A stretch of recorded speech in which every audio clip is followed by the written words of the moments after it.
Hello दोस्तों, आइए discuss करते हैं ज्योग्राफी का एक question. How conservation agriculture can prevent losses of arable land while regenerating degraded land.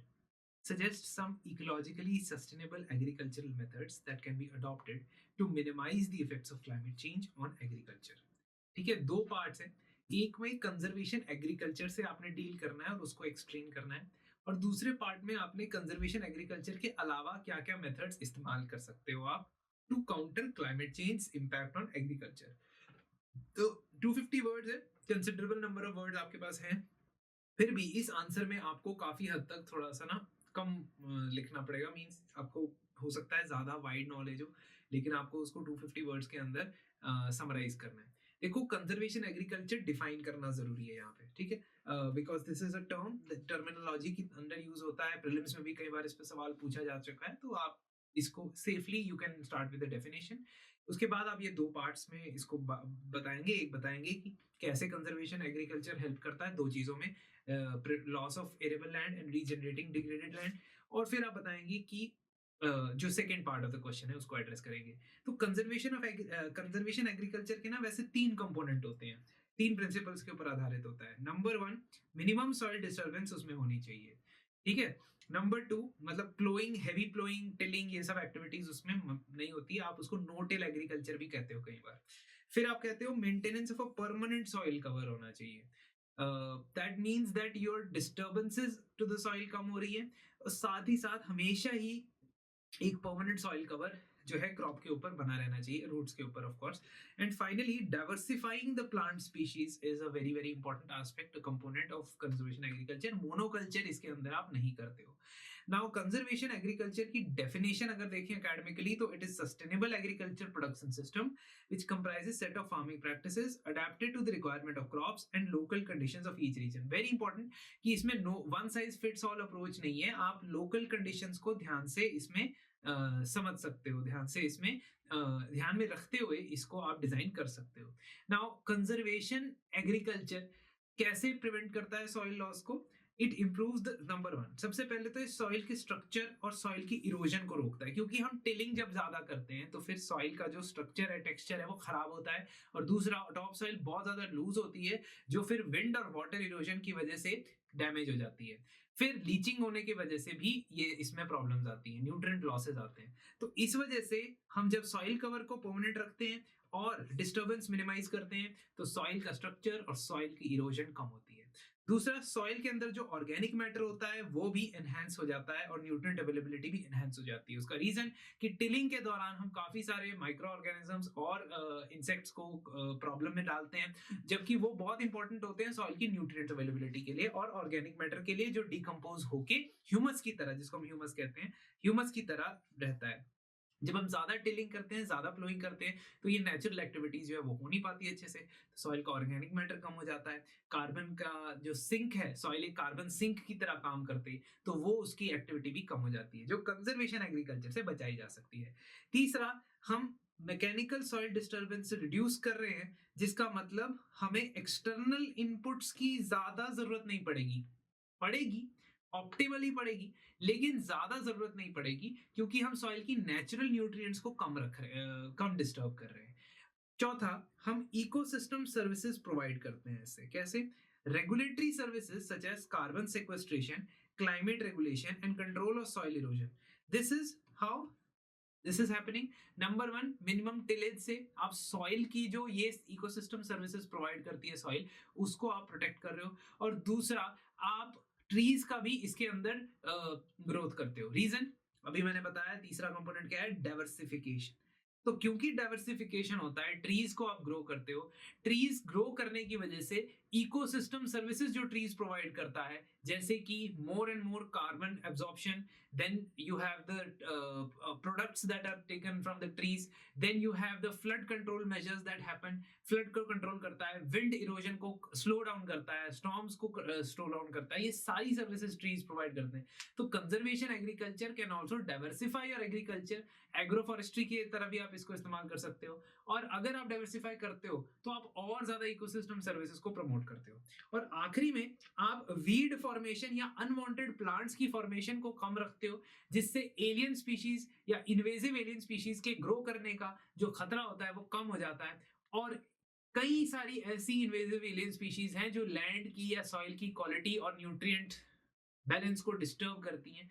वो जब नहीं होगा, क्योंकि कंजर्वेशन एग्रीकल्चर के अंदर आप सॉइल को डिस्टर्बेंस नहीं दोगे, आप बिल्कुल कंट्रोल्ड तरीके से सारा फार्मिंग करने वाले हो, ज्यादा फर्टिलाइजर्स पेस्टिसाइड का इस्तेमाल ज्यादा एरिया पे स्प्रे नहीं करोगे तो ज्यादा वीड्स फॉर्म नहीं होंगे। I am not talking about weedicide, ठीक है, मैं आपको वीडीसाइड की बात नहीं, वीडीसाइड अगर आप फेंकते हो तब तो वीड ग्रो नहीं होंगे, लेकिन अगर सिर्फ आप पेस्टिसाइड और आपके क्या कहते हैं उसको, फर्टिलाइजर, सिर्फ ये अगर स्प्रे करते हो बहुत ज्यादा एरिया पे तो वीड्स भी ग्रो कर सकते हैं अनवांटेड प्लांट्स में। खैर, तो ग्लोबल वार्मिंग जो है एग्रीकल्चर को काफी हद तक अफेक्ट करता है। वो एग्रीकल्चरल प्रोडक्टिविटी और क्रॉप यील्ड को अफेक्ट करता है, जो आईपीसीसी की रिपोर्ट्स ने भी बताया है हमको। And it is told to us by once an economic survey का चैप्टर आया था एग्रीकल्चरल यील्ड्स के ऊपर, जिसमें उसने ये बताया था कि भारत के अंदर जो पैडी, राइस, मेज, ये सब क्रॉप्स हैं, इनकी यील्ड कम हो जाएगी जैसे जैसे टेम्परेचर्स बढ़ते जाएंगे। Coastal farming communities, coastal areas में जो फार्मिंग करते हैं उनको तो सैलिनिटी का सामना करना पड़ेगा, वाटर जो है इनंडेशन का सामना करना पड़ सकता है। फिर आपके क्रॉपिंग पैटर्न्स को ग्लोबल वार्मिंग इफेक्ट करता है, क्योंकि कुछ एरियाज जो क्रॉप्स है, कुछ क्रॉप्स है जो सेंसिटिव होते हैं एक पर्टिकुलर रेंज ऑफ टेम्परेचर के। अगर उस रेंज ऑफ टेम्परेचर से ऊपर या नीचे एवरेज टेम्परेचर चला जाता है तो क्रॉप फेलियर होने के चांसेस हैं। तो क्रॉपिंग पैटर्न मतलब कि उस एरिया में जो क्रॉप ग्रो होता है वो क्रॉप भी चेंज करना पड़ सकता है आपको। एंड ऑफ कोर्स सॉइल का न्यूट्रिशन, सॉइल के अंदर जो ऑर्गेनिक कार्बन होल्डिंग कैपेसिटी होती है, that is also affected by the global warming. And this इस साइकिल की तरह यही चीज ग्लोबल वार्मिंग को और ज्यादा इफेक्ट भी करती है। अगर सॉइल कार्बन सिंक की तरह काम करना बंद कर दे तो और ज्यादा कार्बन जो है वो एटमॉस्फेयर में रिलीज होता है, एंड अल्टीमेटली वो जो ट्रैप करता है हीट को, उसकी वजह से ग्लोबल वार्मिंग की प्रॉब्लम और ज्यादा सक्रिय हो जाती है। अब इकोनॉमिकली सस्टेनेबल मेथड्स हम यूज कर सकते हैं। हमसे second part of the question क्या पूछा था कि फार्मिंग के सेक्टर में, एग्रीकल्चर में हम क्या ऐसी चीजें कर सकते हैं जिससे हम ग्लोबल वार्मिंग को रेजिस्टेंट काम एग्रीकल्चर में कर सके। तो ecologically sustainable agriculture methods that can be adopted to minimise the effects are, पहला है जी हाइड्रोपोनिक्स और एक्वापोनिक्स। ये अभी स्मॉल स्केल सिस्टम पे काफी हद तक इंप्लीमेंट कर रहे हैं, भारत के अंदर भी, बाहर की कंट्रीज में भी। जैसे हाइड्रोपोनिक सिस्टम्स वो होते हैं जहां पे रूट्स को डायरेक्टली एक मिनरल सॉल्यूशन में ग्रो किया जाता है और उसमें सॉइल नहीं होती, जबकि एक्वापोनिक्स में एक्वेटिक एनिमल्स के साथ साथ हाइड्रोपोनिक क्रॉप्स को ग्रो किया जाता है। तो एक्वापोनिक्स में क्या होता है कि जो आप क्या करते हो, फिश का टैंक रखते हो, फिश के टैंक में आप फिश रखते हो, फिश को फीड प्रोवाइड करते हो, जो वो फीड खाते हैं उससे उसको जब वो एक्सक्रीट करते हैं तो उनका जो एक्सक्रीटा होता है उसको मैन्योर की तरह इस्तेमाल किया जाता है दूसरे सोल्यूशन में, एक्वा सोल्यूशन में, जहां पे क्रॉप्स ग्रो कर रहे होते हैं। तो ये एक तरीके का हाइड्रोपोनिक और एक्वापोनिक का तरीका आप आजमा सकते हो, but again it is not a very scalable idea at present. Polyculture, polyculture मतलब आपस में जैसे आप समझ सकते हो कि मल्टीपल क्रॉप स्पीशीज को ग्रो करना और जो एक दूसरे को कॉम्प्लीमेंट करती हो उस तरीके की क्रॉप स्पीशीज। ये नहीं कि राइस और व्हीट एक साथ ग्रो कर दिया, ऐसा हो ही नहीं सकता। रीजन बीइंग कि वो अलग सीजन्स के क्रॉप है, तो सेम सीजन के अंदर आप मल्टीपल क्रॉप स्पीशीज को साथ साथ ग्रो कर सकते हो।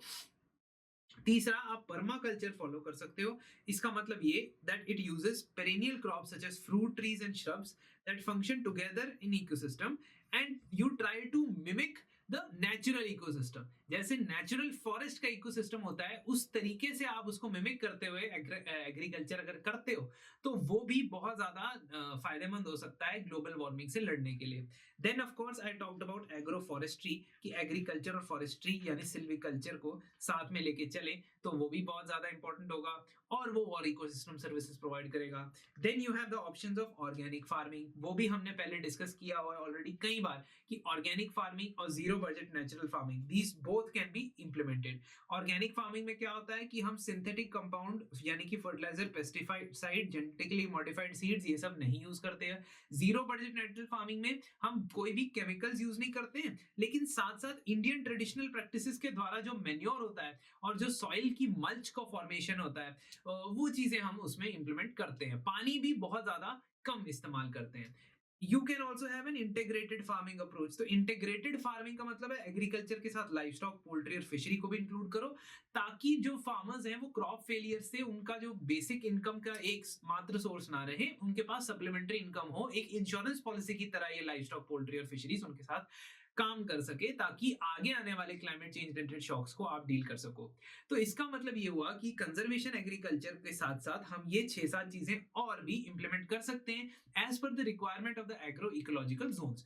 तो इस वजह से हम ये एंड में कहेंगे कि कंजर्वेशन एग्रीकल्चर अगर हम इंप्लीमेंट करते हैं सही तरीके से, तो हम फूड सिक्योरिटी, न्यूट्रिशन और फार्मर इनकम को बहुत ज्यादा बेनिफिट दे सकते हैं। End of course main issue is the sustainable development. तो वो गोल्स भी आप लिख सकते हो, गोल नंबर 1 2 3 यहाँ पे इंप्लीमेंट हो जाएंगे। इसके अलावा भी और भी बहुत गोल्स हैं, but you can mention here goal number sustainable development goals number 1 2 3। इस तरीके से जो है आपका आंसर एक काफी अच्छा अबव एवरेज आंसर बन जाएगा। तो दोस्तों देखा आपने किस तरीके से हम इस पर्टिकुलर क्वेश्चन को आंसर कर सकते हैं, और कंजर्वेशन एग्रीकल्चर से रिलेटेड कोई भी सवाल होगा तो उसमें हम एक अप्रोच इस्तेमाल कर सकते हैं। दोस्तों यूपीएससी मेंस से रिलेटेड अभी जो आपका तैयारी का टाइम पीरियड है वो बहुत कम रह गया है, क्योंकि हम जानते हैं फरवरी का महीना आते आते आप प्रीलिम्स की प्रिपरेशन में लग जाएंगे। और अगर प्रीलिम्स की प्रिपरेशन से पहले आपने कम से कम 5 से 6 टेस्ट नहीं लिखे हैं मेंस के, full length test, that means 20 questions within 3 hours, then you will definitely be at a disadvantage as compared to a candidate who has। क्योंकि मेंस के पहले, प्रीलिम्स के बाद आपके पास जो समय होता है, वक्त होता है, बहुत कम होता है, और वहां पे आप अपनी स्पीड से ज्यादा आप अपने आंसर की क्वालिटी और कंटेंट को बढ़ाने के ऊपर और उसमें वैल्यू एडिशन करने के ऊपर और ज्यादा फोकस करते हैं। इसीलिए अभी राइट टाइम है कि आप अगर कोई ऐसी मेंस की टेस्ट सीरीज को यूज करते हैं, यूटिलाइज करते हैं, जिससे फ्लेक्सिबिलिटी शेड्यूल के अंदर बनी रहे, और साथ ही साथ आपके 3 घंटे के अंदर जो 20 क्वेश्चन वाली प्रैक्टिस है वो अभी हो जाए, कम से कम 5 से 6 टेस्ट्स के साथ। तो हमारी स्लीपी क्लासेस की एक वेरी अफोर्डेबल प्राइस पे अवेलेबल टेस्ट सीरीज आप अवेल कर सकते हैं, जिसमें 8 सेक्शनल टेस्ट होंगे, जनरल स्टडीज 1 2 3 4 के अलग अलग सेक्शंस में डिवाइडेड, और 4 फुल लेंथ टेस्ट होंगे। दैट मीन्स क्वेश्चन यानी कि पेपर तो 3 घंटे का होगा, लेकिन सब्जेक्ट जो है डिवाइडेड है, ताकि आप अपने स्केड्यूल के साथ उसे अलाइन कर सके। साथ ही साथ इसमें आपको 5 ऐसे के टेस्ट भी अवेलेबल होने वाले हैं। इसका शेड्यूल जो है 2024 मेंस तक चलेगा, तो इसका मतलब आप अपनी शेड्यूलिंग के हिसाब से इसके आंसर्स लिख सकते हैं। वैसे एडवाइसेबल तो यही है कि प्रीलिम्स की तैयारी करने से पहले कम से कम 6 से 8 टेस्ट आप एक बार लिख दीजिए, तो बहुत अच्छा रहेगा। आपका जो इस टेस्ट सीरीज के साथ मॉडल आंसर मिलते हैं, उसके साथ साथ हर एक क्वेश्चन को मैं डिटेल में डिस्कस भी करता हूं, और उसमें ऑल्टरनेटिव, इंट्रोडक्शन, बॉडी कंक्लूजन की बात भी आपको समझाता हूं। तो ये सब आपको अवेलेबल हो सकता है 7999 पे, जिसपे आप 10% एडिशनल डिस्काउंट भी प्राप्त कर सकते हैं। कोड यूज कर दीजिए RAINA रहना। तो यही सेम टेस्ट सीरीज आप 2024 मेंस तक भी इस्तेमाल कर सकते हैं। तो ये जो है आपके questions along with the contemporary affairs यहाँ पे कवर होते हैं। ठीक है, तो क्वेश्चन के थ्रू जो आप टेस्ट लिखेंगे 20 टेस्ट, उस 20 टेस्ट से ही आपकी स्पीड और आपके आंसर की क्वालिटी सब असेस हो जाएगा। तो इसके लिए इस कोर्स को अवेल कर सकते हैं अगर आप इंटरेस्टेड है। अदरवाइज यूट्यूब पे हमारी मुलाकात चलती रहेगी। शुक्रिया।